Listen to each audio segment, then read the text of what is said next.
વિક્રમસિંહ નોંગુભા જાડેજા પુણાવા.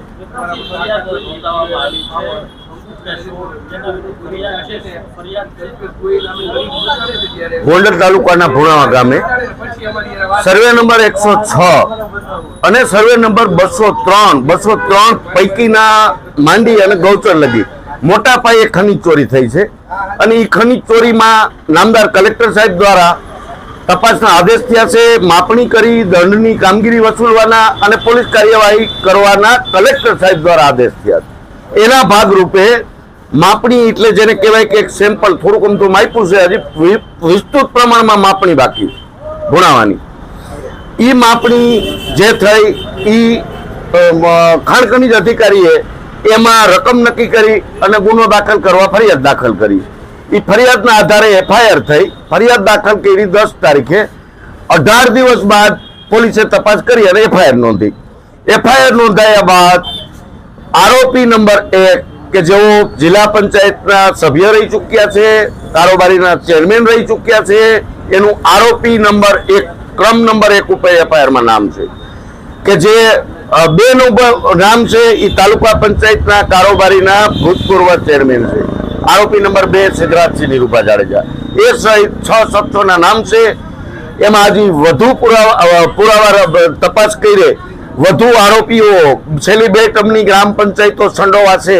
2 ગ્રામ પંચાયતના સત્તાધીશો અધિકારી એ સંડોવા છે અને બહુ લાંબુ લિસ્ટ બનશે. બહુ જબરું અકલ્પિત આંકડો બહાર આવશે ખનીજ ચોરીનો.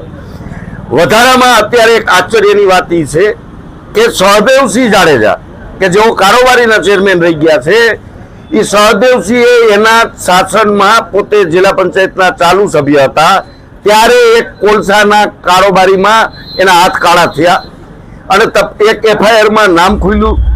એમાં એના આગોતરા મૂક્યા, આગોતરા ન મળ્યા. સેશન કોર્ટમાંથી 420 જેવી કલમમાં જામીન મુક્ત છે.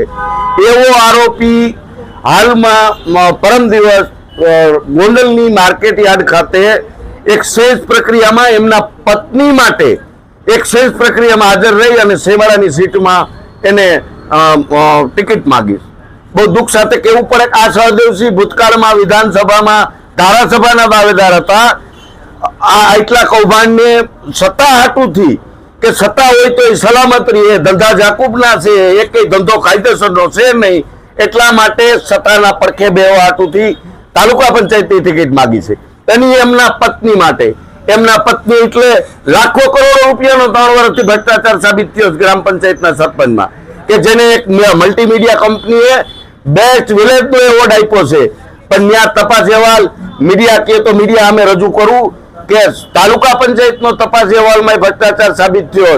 11 દિવસ ઉપવાસ આંદોલન કર્યા પછી સીટની રચના થઈ છે. એનો તપાસ અહેવાલ તો જો અને હજી ત્યાં ટિકિટ જોઈશ અને હજી ત્યાં ટિકિટ હાટું જાય. દુઃખની વાત એ છે. અને છતાંય ભાજપને આવા શેબડાની સીટ ઉપર જો આવા ઉમેદવારની જરૂર હોય છે તો એની સામે મારા મહિલા અનામત છે તો એની સામે મારા પરિવારના કોઈ પણ મહિલા એક અપક્ષ ઉમેદવારી કરશે. એફઆઈઆર સિવાય કોઈ મારું નિવેદન એ નોંધવામાં આવ્યું નથી, પણ મેં મારા સોગંદનામાથી મારી નિવેદનની સંપૂર્ણ વિગત વિશેષ નિવેદન મેં રજૂ રાખ્યું છે. અને મને રાજકોટના જાંબાજ અધિકારી આઈપીએસ ગુર્જર સાહેબ, એસપી સાહેબ ખૂબ સારા અધિકારી છે, પ્રામાણિક છે. એ જ રીતે જેના નામથી ગુનેગારો ગામ મૂકી દે એવા રાય સાહેબ ઉપર મને વિશ્વાસ છે કે 2 અધિકારીઓ મારી ફરિયાદને ન્યાય અપાવશે. 4 વર્ષની ફરિયાદ છે, 4 વર્ષની, પણ સત્તાની બગલમાં બેઠા હતા. જેવી મુદત પૂરી થઈ ભેગી એફઆઈઆર થઈ. એની ટર્મ પૂરી થઈ એટલે તરત જ એફઆઈઆર થઈ છે. અને તરફડિયા માટલાની જેમ સત્તા વગરનો તરફડિયા ખાઈને બીજો પાછો સત્તા બેવાનો મારા ધ્યાનમાં નથી.